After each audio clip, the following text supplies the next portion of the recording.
बिस्मिल्लाहिर्रहमानिर्रहीम। एक सवाल आया है कि अगर किसी आदमी को कोई चीज़ रास्ते से मिले जिसको लुक्ता भी कहते हैं, और अगर वही बच्चा हो तो उसको लकीत कहते हैं, तो इसका शरई हुक्म क्या है कि वो चीज़ किसको देनी चाहिए, कहाँ करनी चाहिए, आया वो बंदा खुद उसका इस्तेमाल कर सकता है या नहीं। तो उसका जवाब ये है कि रास्ते में कोई चीज़ अगर किसी को मिल जाए तो उसका तरीक़ाकार ये है कि जितनी कद्र व कीमत की कोई चीज़ है तो उतना ही ज़्यादा उसकी तशहीर और ऐलान करना ज़रूरी है ताकि असल मालिक तक वो चीज़ पहुंच जाए।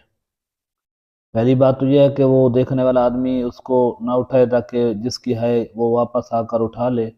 अगर ख़तरा हो कि कोई और उठा लेगा तो जो इस तरह से अमारत में ख़यानत करेगा, तो इस नीयत से अगर आदमी उठा लेता है तो उसका आगे हुक्म यही है कि वो जितना हो सके उसकी तशहीर करे, ऐलान करे ताकि असल मालिक उसका वापस आ जाए और वो ले जाए।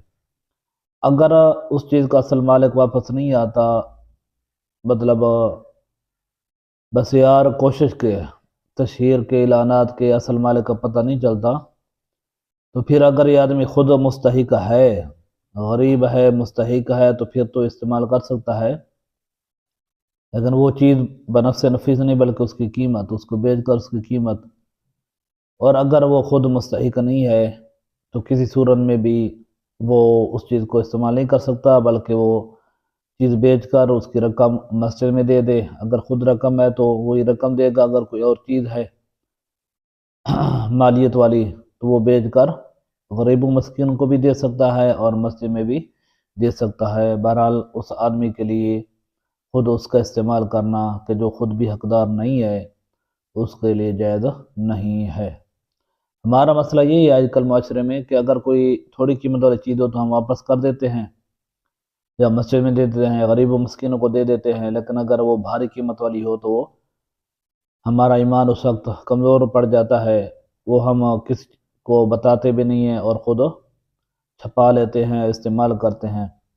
तो ऐसा करना ये जायज़ नहीं है, बल्कि असल मालिक तक पहुँचाएँ। अगर वो पता न चल सके तो फिर मस्जिद में दे दें या गरीब मस्किनों में सदका कर दें।